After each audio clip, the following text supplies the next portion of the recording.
네, 반갑습니다. 자, 10월 10일 일요일입니다. 오후 5시 15분입니다. 네, 제가 오늘 다시 영상 올려드리는데요. 어, 오늘 올리고 나면 특별한 일이 없으면 제가 다음 주 주말에 올리도록 하겠습니다. 일단 어제 영상을 올려드리긴 했는데요. 좀 더 좀 디테일하게 같이 한번 공부해 보도록 하겠습니다. 저도 같이 공부하는 입장이니까요. 네, 같이 해보겠습니다. 일단 미국 차트 한번 잠깐 보고 가겠습니다. 미국 증시는요 잘 버티고 있습니다. 정말 대단하다라는 생각이 드는데요. 여기서 무너질 듯 하면서도 다시 이번에 이 120일선 위로 일봉상 다시 올렸거든요. 정말 대단하다라는 생각이 들고 별로 빠지는 것도 없죠. 만약에 미국 증시가 다시 한번 보죠. 하락폭을 한번 볼까요? 자, 여기서 한번 고점이 나왔고요. 그 다음에 여기가 저점이 나왔죠. 그러면 요 절반 가격이 어느 정도 대략 합니다. 대략 한 34,700이니까 한 3만 한 4천 한 900, 3만 5천 근처 넘어가면 그때는 미국 증시는 하락이 좀 마무리가 되지 않을까라고 우리가 확인할 수 있지 않나 싶습니다. 아직은 우리가 정확하게 미국 증시가 돌아섰다라고 보기는 어렵지만 요 34,900, 35,000을 다시 돌파를 하게 되면 이제 미국 증시는 지난번 요 자리가 저점이 나온 게 아닌가 싶을 정도로 미국 증시는 굉장히 강합니다. 자, 미국 증시가 만약에 다시 돌아서게 되면요. 어, 이 코스피가 지난주 목요일 날 저점 2,900포인트가 어쩌면 저점이 나왔을 수도 있겠다라는 생각도 한번 해봅니다. 미국 증시가 같이 빠지지 않으면요. 지난번에도 예전에도 그때도 여러분께 이 미국 증시가 절반 하락폭의 절반 이상을 다우존스는 이미 돌파를 해서 전고점 근처까지 갔었고요. 나스닥 지수는 하락폭의 한 절반까지 그때 왔었거든요. 나스닥 지수는. 그래서 다우 지수가 워낙 이 글로벌적으로 가장 센그 지수 섹터라서 어 아마도 우리가 어느 정도 확인하려 그러면 일단은 절반은 넘었으면 돌아설 준비는 하고 있겠구나 생각이 들지만 그래도 한 35,000이나 35,300 정도 근처까지 와서 행보를 해야만이 그때쯤 되면 글쎄요 제 생각에는 나스닥 지수가 한 절반 정도 잠깐만요. 나스닥 지수가 절반 정도 좀 올라가지 않을까. 지금 아직 나스닥은 보시다시피 하락폭에 아직 절반을 회복을 못했죠. 그죠? 지난번에도 이런 과정이 한번 있었거든요. 지난번에도 여러분 기억하실지 모르지만 그때 다우 지수가 이 하락폭에 이미 이 절반을 넘어서서 전고점까지는 아니라도 전고점 바로 밑에서 행보하고 있을 때 그때 나스닥이 이 하락폭의 거의 절반까지 올라와 있었고요. 그때 코스피는 이 하락 지점 근처에서 행보하고 있었습니다. 하락폭 근처에서 그때 제가 여러분께 그때 코스피가 아마 3천 네, 3020포인트 정도에서 왔다리 갔다리 아니면 3000포인트에서 왔다리 갔다리 한 적이 있거든요. 3030 요 사이에서 여러분께 다우는 이미 하락폭의 절반을 이미 넘어섰고 전고점 근처, 직전 고점 근처에서 바로 밑에서 행보하고 있고 나스닥도 후발로 따라 올라가서 절반을 살짝 넘긴 상태입니다. 조만간 코스피도 바닥을 잡고 돌릴 가능성이 있으니까 저점에서 한번 매수를 고려해 보시기 바랍니다 라고 말씀을 드린 적이 있었는데 그때 3020, 30에서 코스피가 같이 동행해서 바로 올라간 게 아니라 행보하다가 그 다음에 뒤늦게 코스피가 3300까지 올라갔었습니다. 그때요. 자, 지금 또다시 그런 상황이 생길지는 모르겠습니다만은 그때 제가 말씀드린 게 다우 지수가 현재 이 지구상에서 가장 세고요. 지수가. 그 다음에 나스닥이 세고 그 다음에 코스피는 나스닥보다도 더 약합니다라고 말씀을 드렸죠. 그래서 선행적으로 우리가 볼 수 있는 것은 이 다우를 첫 번째 봐야 되고요. 두 번째는 나스닥을 봐야 됩니다. 그 다음에 코스피를 보셔야 될 듯한데 일단 나스닥은 아직 절반을 회복하지 못했기 때문에 코스피는 당장 추세를 돌리기는 좀 어렵고요. 반등은 주겠지만 다시 밀리고 이렇게 행보, 좁은 박스권에서 당분 이렇게 행보할 가능성이 좀 있지 않나 라고 생각을 합니다. 자, 그 다음에요. 제가 메모장 한번 써봤는데 같이 한번 보시죠. 일단은요, 지금 제가 말씀드린 거는 처음에 말씀드린 좀 긍정적인 모습을 본 거고 우리가요. 일단 다우가 하락폭의 절반 지점을 이제 살짝 넘기는 정도라서 그래도 직전 고점 라인 근처에서 좀 행보하는 모습이 나와야 될 것 같고 두 번째는 나스닥이 절반을 일단 이상을 넘어서야 됩니다. 그래야만 우리가 코스피를 뒤늦게 저점 매수 들어가 볼 만하지 않나 보이시고요. 만약에 그게 아니고 아까 다우나 나스닥이 다시 한번 지난 저점 근처까지 내려온다든지 아니면 다시 한번 지난 저점을 깨는 그런 하락이 나와 버리면 그때는 네, 코스피는 네, 저점을 다시 한번 낮춰야 되지 않을까 생각이 듭니다. 그래서 지금은 아직은 위도 아래도 지금 현재는 알 수가 없는 그런 구간이거든요. 그래서 지금은 반등 시에는 일정 부분 좀 현금을 좀 쥐고 일단 가지고 계시는 게 낫지 않을까. 만약에 3,000포인트나 또는 3,020, 30 정도까지 반등을 주면 그때는 일단 현금을 한번 좀 쥐는 것도 나쁘지 않겠다라는 생각이 듭니다. 왜냐하면 이 3,050포인트를 완전히 지난번 직전 저점 라인이 3,050포인트였지 않습니까? 그 자리를 깨면서 순간 급락이 나왔거든요. 그래서 이 3,050포인트를 다시 돌파를 해서 안착을 해야만이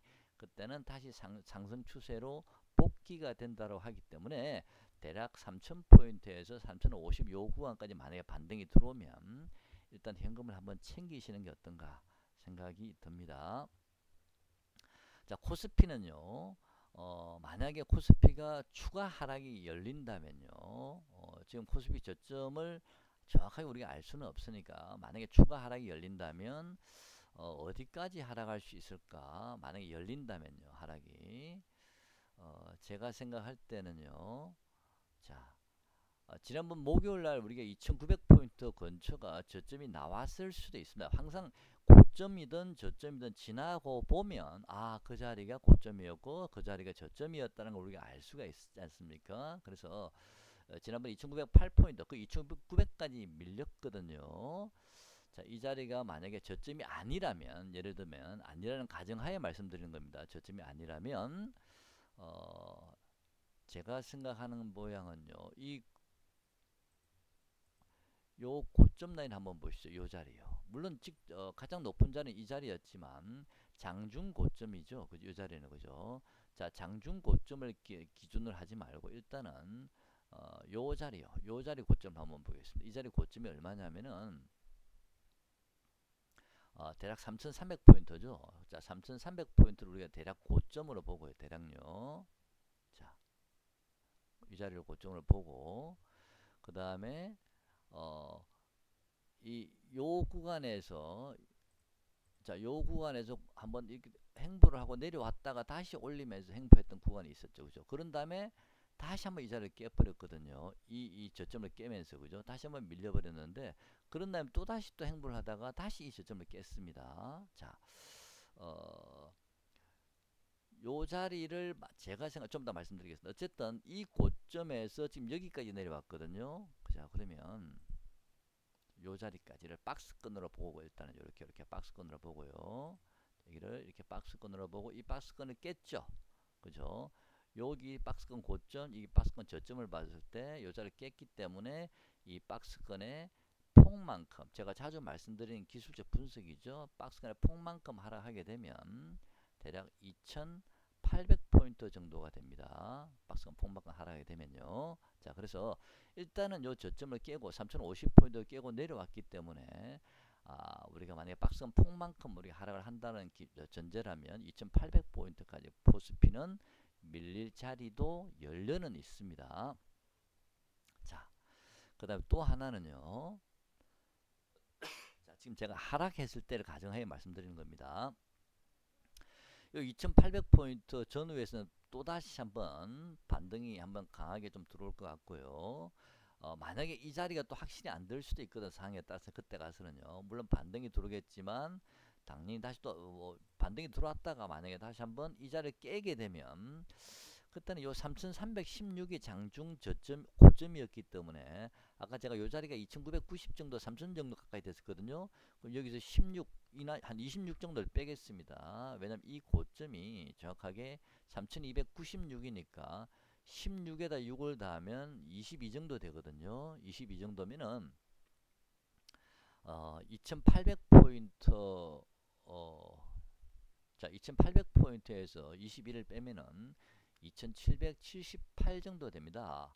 2778 정도요. 그래서 여기서 만약에 계산을 한다면 한 번 더 어깨를 만들고 내려왔기 때문에 여기서 2800을 살짝 벗기는 2778까지 장중에는 한번 터치하고 돌릴 가능성도 있다. 장중 거 저는 저점을 말하는 겁니다. 그래서 다시 이 매물장을 보겠습니다. 2778 정도죠. 2778 정도요. 네. 자, 일단 코스피는 1차 지지는 2800까지 제가 말씀을 드렸죠. 박스권에 다시 하단부죠. 그죠? 일단 레벨 다운이 됐으니까 여기가 1차 지지가 될 자리고요. 장중에는 2778까지 하락이 열려는 있습니다. 무슨 말인지 가시죠? 자, 하락했을 경우를 제가 말씀드리는 겁니다. 꼭 여기까지 온다는 건 아닙니다. 월봉 한번 보시면요. 월봉은 지금 21선에 올라오고 있거든요. 이미 11선 전환선은 깨고 내려왔고 이미 5일선은 살짝 꺾였습니다. 5일선이 살짝 꺾였다는 얘기는 이번 달에 당장 여기를 치고 올라가기는 좀 어렵지 않을까라고 보여지거든요. 그래서 만약에 추가 하락이 밀린다면 월봉상 21선 이동평균선이 기다리고 있습니다. 지금은 21선 이동평균선 가격이 2680이지만 이게 다음 달에는 이 가격이 대략 2720, 30까지 올라오지 않을까 싶거든요. 그래서 다음 달에 만약에 다음 달까지 만약에 바로 이 자리를 돌파를 못하면 2730까지도 월봉상에 올라오고 있으니까 그 자리까지도 우리가 하락을 일단은 열어둬야 된다라고 생각이 됩니다. 지금으로서는 월봉상 2730보다는 2778 요 자리가 저는 좀 유력해 보이긴 합니다만은 이건 제 개인적인 생각이고요. 제가 다시 한번 말씀드립니다. 지금 제가 이렇게 지지 라인을 설정해 놓은 것은 지난 목요일 날 저점 2908포인트를 깨고 내려왔을 때 말씀드리는 겁니다. 그럴 경우에 그렇다는 얘기입니다. 일단 하락이 열려 있기 때문에 이 하락의 끝은 지금으로서 우리가 정확히 알 수는 없습니다. 그냥 단지 차트상으로 우리가 체킹을 해본 거다라는 뜻입니다. 자, 만약에 코스피가 반등을 준다면요, 아마 다음 주 정도에 반등이 들어올 수도 있을 것 같은데, 반등이 만약에 들어온다면 코스피는 최대 한 3000포인트에서 3050 요 사이에서 3020이 될지 30이 될지 10이 될지 모르지만 요 사이까지는 한번 반등이 한번 들어올 수도 있지 않나 라고 생각이 됩니다. 그래서 일단 코스피는 3050포인트를 돌파를 해서 안착해야만이 다시 상승 추세로 복귀가 되었다라고 할 수가 있습니다. 그때는 우리가 다시 추세 매매를 할 수 있지만 그 전까지는 우리가 짧게 치고 빠지고 할 수밖에 없습니다. 그거를 꼭 염두에 두시고요. 당분간은 제 생각에는 박스권 고점과 박스권 저점에서 위아래로 좀 행보하지 않을까라고 생각이 됩니다. 자, 지금 현재 이 위치는요.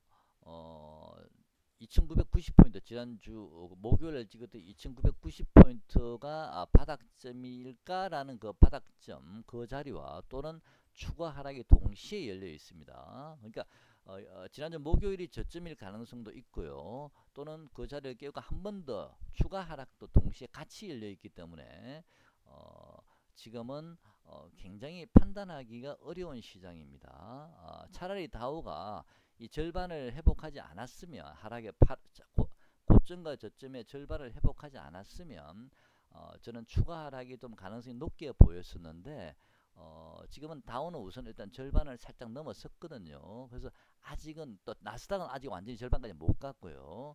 아직은 조금 판단하기가 이렇다 저렇다 말씀드리기가 곤란한 자, 그런 자리인 것 같습니다. 어쨌든 어, 지난 목요일 2,900포인트가 바닥점이든 또는 추가 하락이 열렸던 간에 당분간은 바로 위로 치고 올라가서 3,050포인트를 돌파해서 안착하기는 바로 올라가기는 쉽지 않아 보입니다. 그 이유는 시중에 여러분 잘 알고 계시는 내용들입니다. 아직 인플레이션, 원자재값 상승, 그다음에 중국이 아시죠?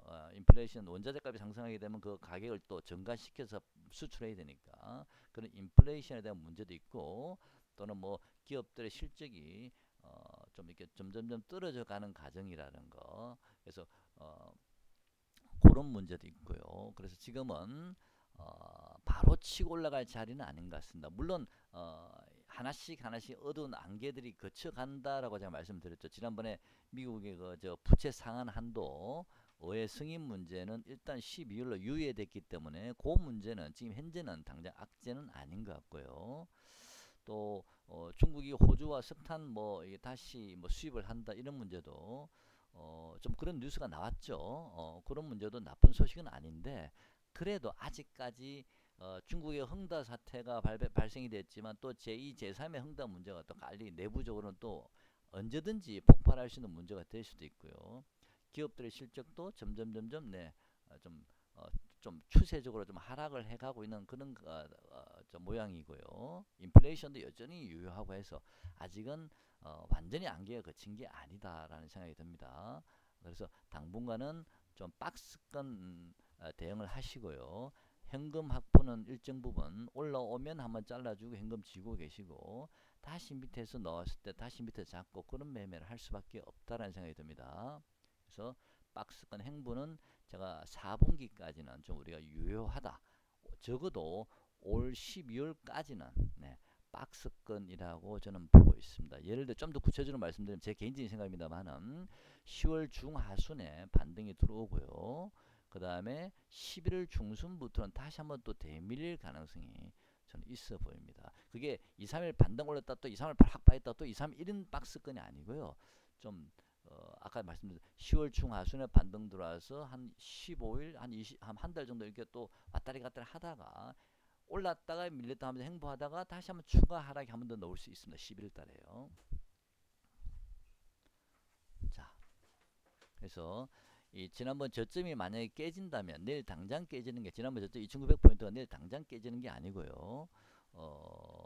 좀 어느 정도 좀 반등 이후에 거기서 바로 또 급전 직하보다는 또 2,900 근처에서도 또 자리를 잡고 또 반등 약한 반등 주다가 이렇게 왔다리 갔다리 하다가 한 11월 중순 정도 이후에 한번 또 위기가 올 수도 있지 않나? 나 개인적으로 그런 생각도 한번 해보는데 어쨌든 반등이 어느 정도 올라오면 현금 확보해 놓으시는 게 지금으로서 좀 더 안전하지 않을까 싶습니다.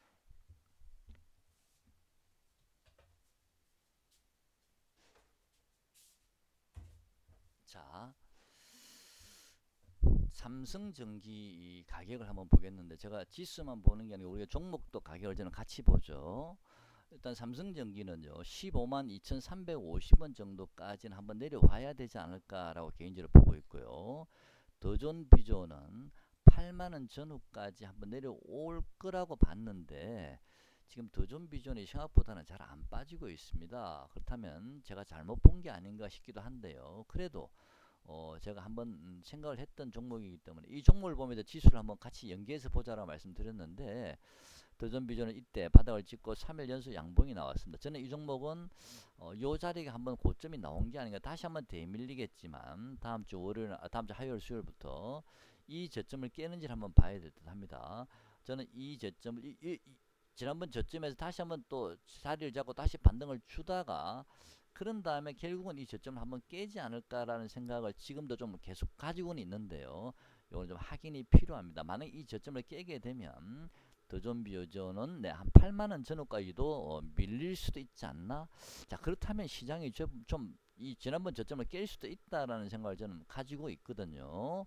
그래서 그거는 또 시장 상황에 따라서 언제든지 제가 보정할 수 있는 제가 생각하는 시나리오는 언제든지 우리가 수정할 수 있으니까 좀 더 지켜보도록 하겠습니다. 지금은 굉장히 예측하기 힘든 구간입니다. 일단 더존 비전은 전 다음 주에 일단 대밀릴 거라 봅니다. 이 종목은 다른 종목은 반등이 들어와도 먼저 반등이 들어왔기 때문에 자, 그런 다음에 이 저점을 깨는지를 봐야 될 듯 합니다. 자, 삼성전기 15만 2,350원 정도 오면 저는 거의 바닥권이라 보고 있거든요. 만약에 지수가 어느 지점까지 밀릴지 아니면 어느 지점까지 어느 지점에서 바닥에 놓을지 모르지만 삼성전기가 15만 2,350원 정도 오면 그때는 어느 지점인지 모르지만 지수가 좀 바닥이 나올 가능성이 좀 있지 않나라고 보고 있습니다. 근데 지금 지난번에 2,800포인트까지 2,900포인트까지 밀렸을 때 삼성전기가 15만 2,350원까지 안 왔거든요. 그렇다는 얘기는 저는 개인적으로는 2,900포인트 지난주 목요일 저점을 한 번은 더 깨는 모양이 나오지 않을까. 저는 그럴 가능성을 조금 더 높게 보고 있습니다. 문제는 2,800까지 밀릴지 아니면 뭐 2,850에서 마무리가 될지 아니면 뭐 2,800도 조금 더 깰지는 모르지만 일단은 지난번 목요일 저점 2,900포인트를 한 번은 깨지 않을까라고 보고 있고 그때 삼성전기 가격이 15만 2,350원 정도 오면 지수가 정확하게 어느 지점인지 몰라도 그 정도에서는 하락이 좀 어느 정도 바닥점을 우리가 볼 수 있지 않나 그렇게 보고 있습니다. 더불어서 더존 비전이 8만원 전후까지 오면 확률이 더 높겠지만 그렇게 되면 더존 비전이 지금 가격에서 굉장히 많이 빠지는 거라서 예, 이거는 조금 자신이 없습니다만 삼성전기를 좀 유심히 보시기 바랍니다. 자, 어쨌든 4분기까지는 좀 쉽지가 않아 보이고요. 10월 중하순 이후에 한번 저점 자리가 놓을 듯 하거든요. 그때 한 강한 반등이 예상이 됩니다. 그렇다면 다음 주 정도 중반이나 봐서 한번 기회가 오지 않을까라고 보여집니다. 어쨌든요. 10월 중하순이라 근데 중순이 될 수 있을지 하순이 될 수 있을지 중하순이 저는 잘 모릅니다만 어쨌든요. 자, 그런 다음에 아까 제가 말씀드렸죠. 11일 달에 다시 한번 중순 이후에 다시 한번 대밀릴 가능성이 있다. 그런 생각이 듭니다. 자, 위드 코로나 관련주들 호텔 뭐 신라 호텔 마찬가지죠. 그죠? 호텔 신라, 카지노, 파라다이스 같은 정보들 엔터주들, 여행주들, 위드 코로나 관련주는 사실 특히 호텔 카지노 신라 호텔 호텔 신라 같은 게 별로 오른 게 없죠. 카지노도 마찬가지고요. 자, 이런 종목들 가격적으로 좀 메리트가 있지 않나라는 생각이 들거든요. 오른 게 없으니까 이제는 조금씩 풀어주는 우리 저 분위기지 않습니까? 뭐 글로벌적으로 다른 나라에서는 이미 더 많이 풀어줬죠. 우리나라보다는. 그래서 조금 코로나에 대한 이제는 같이 가자 뭐 이런 위드 코로나 이런 말도 있기 때문에 이런 관련주들이 일시적으로 한번 시장을 네, 주도한다라고 볼 수는 없겠지만 그래도 시장보다는 조금 수익률이 높은 그런 아웃퍼폼할 가능성이 있기 때문에 자, 이런 종목도 네, 같이 한번 좀 보시기 바랍니다. 포트예요. 그 다음에 여전히 저의 관심은 정유입니다. 원유는 석유는 조금 더 오를 원유는 좀 더 오를 수 있을 거라 보고 있고요. 가스도 마찬가지입니다. 여전히 저희 관심주입니다. 그래서 정유나 가스도 여전히 한번 관심 가져보셨으면 좋겠습니다. 신재생 에너지 OCI나 하나솔루션도 지금은 파동이 5파가 끝나고 잠깐 보겠습니다. 자, OCI 한번 볼까요? OCI 한번 보겠습니다. 차트 보시면 하나, 둘, 셋, 5파 끝났거든요. 자, 그런 다음에 요 양봉과 양봉을 한 번 더 찍으면서 쌍봉 만들고 다시 내려 꽂혔습니다. 그죠? 자, 여기에 물론 지지라인이 있기 때문에 요 자리를 바로 한 방에 쉽게 깨지는 않겠지만 이 파동을 그리고 상승한 이후에 다시 하락을 했을 때 일반적으로는 보통 요 지점 1파 상승 지점의 끝자락이요. 이 자리가 대략 13만원 정도 되는데 지금 요번에 저점 13만 나왔나요? 13만 3천원까지 나왔죠. 저는 OCI도 거의 요 정도 가격이면 거의 어느 정도 바닥권 근처 가격이지 않나. 지금 지난번 고점 13만원 정도 되거든요. 보통 일반적으로는 1파 상승의 고점 자리에까지 많이 하락하는 경우가 많습니다. 아주 센 종목들은 2파 상승의 고점 자리에서 하락을 멈추고 돌리는 경우는 아주 센 놈들이고요. 자, 그래서 신재생 에너지도 여전히 관심을 좀 가져보시기 바랍니다. 그 다음에 가스 관련주는 한국가스공사 있고 부산가스, 삼천리, 지역난방공사, GSE, 그 다음에 대성에너지, 이원 이런 종목들이 가스 관련주인데요. 네, 가스 관련주는 여전히 저는 관심이 있습니다. 물론 한국가스공사를 제가 보유하고 있지만 한국가스공사는 네, 5만 일단 한 5천 원 정도까지는 한번 끌고 가볼 생각이고요. 5만 5천 원 근처 정도 오면 지금 제 계획입니다만은 코스피가 좀 바닥을 다지고 그때는 좀 돌아서지 않을까. 그때 그것을 하긴 하고 가스공사를 매도하고 일단은 갈아탈 생각입니다. 근데 가스공사가 5만 5천 원이 고점이냐 그건 제가 잘 모릅니다만은 뭐 6만 원 넘어갈 수도 있죠. 더 길게 본다면 아주 길게 보면 더 6만 원 넘어갈 수 있다 봅니다만은 일단 저는 5만 한 5천 원 정도까지를 최대치로 우선 보고 그때는 좀 시장이 바닥을 다지면 돌릴 때 갈아탈 예정입니다. 자, 코스피 저점 아까 말씀드렸습니다. 이건 지울게요. 자, 그 다음에 전기차주 LNF는 23만에서 25만원이 고점이라 보고 있거든요. 대략 최대치는 25만원 넘어가기 어렵다 보고 있으니까 여러분 참고하시고요. 자, 이제부터는 우리가 이제 성장주가 아직 조금 남았습니다. LNF 같은 경우도 아직 지금 현재 가격에서 올라갈 놈이 한 20, 30% 정도 아직 상승 여력은 있습니다. 최대치까지요. 근데 이번 반등 구간에서 바로 거기까지 도달할지 아니면 거기까지 도달을 못하고 다시 한번 크게 빠졌다가 뒤늦게 시장의 바닥을 잡고 돌릴 때 그때 따라 같이 올라가서 25만원까지 가지. 그건 제가 잘 모릅니다. 어쨌든 성장주는 한 20, 30%밖에 남지 않았다. 상승폭이 이제는. 그래서 바로 올라갈지는 모르지만은 이제는 좀 자산주 쪽을 우리가 준비를 해야 될 때가 왔다고 봅니다. 시장이 일단 4분기까지는 박스권 행보한 이후에 상승을 좀 어느 정도 하겠지만 저는 내년까지는 또 내년 초 이후에 내년 초반이 지나고 나면 저는 다시 또 시장이 흔들릴 가능성이 그때는 좀 더 크게 흔들릴지 모르겠지만 좀 더 흔들릴 가능성이 있기 때문에 이제는 자산주를 좀 관심을 우리가 하나씩 좀 가져야 되지 않나. 대표적인 자산주의 지표는요. PBR이 저번에도 말씀드렸죠. PBR이 1 이하인 종목이 자산주라고 보시면 됩니다. 10년 주기를 보면 이런 PBR이 1 이하인 종목들이 한 번씩 이렇게 시세를 분출할 때가 있거든요. 그래서 한두 번씩 이런 분출할 때가 있으니까 지금이 일시적으로 잠깐 그런 시기가 한번 맞물리지 않을까라고 보고 있습니다. 그래서 이 인플레로 인해서 공장 부지나 토지를 많이 보유한 기업들, 뭐 자산주라는 것은요. 그런 기업들은 자산 재평가를 사실은 기업들이 잘 안 합니다. 20년, 30년 동안 자산 재평가를 안 하거든요. 왜? 세금을 많이 내야 되니까. 근데 그런 공장 부지나 토지를 많이 보유한 기업은 인플레로 인해서 가격이 많이 상승했을 거 아닙니까? 그래서 기업들 자체에서는 자산 재평가를 하지 않지만 시장에서는 그런 기업을 찾을 가능성이 있습니다. 그런 기업들 한번 유심히 보시고요. 그 다음에 고배당주 역시 우리가 관심을 가져봐야 될 거고요. 또 유틸리티 관련주들 전기, 가스 이런 쪽입니다. 그런 쪽이 또 KTNG 같은 종목도 마찬가지겠죠. 그런 종목들이 좀 안정적인 종목들이라고 봐요. 시장이 만약에 별로 재미가 없다면요. 자, 그래서 PBR이 1 이하인 대표적인 종목들 우리 은행주들입니다. 그 다음에 GS 같은 공사, GS 한국가스공사, 한라홀딩스, LX 인터내셔널 이 외에도요 개별 종목들 보면 1 이하인 종목 굉장히 많습니다. 제가 종목을 일일이 말씀드리기 좀 그렇죠. 원자력 이렇게 신재생 에너지 관련주 중에서도요 PBR이 1 이하인 종목들이 좀 있거든요. 한번 잘 찾아보시기 바랍니다. 자, 이런 종목들 일단 무거운 종목들이니까요. 자, 아까 말씀드렸는데 가스공사는 5만 5천 원 오면 그때는 전 시장이 바닥 잡고 좀 돌리기 어느 정도 좀 바닥을 잡고 조금 돌리지 않았나 살짝 그때 저는 한번 들어가 보려고 지금 제 생각은 그렇게 하고 있습니다. 자, 오늘 영상 여기까지 하겠습니다. 고맙습니다.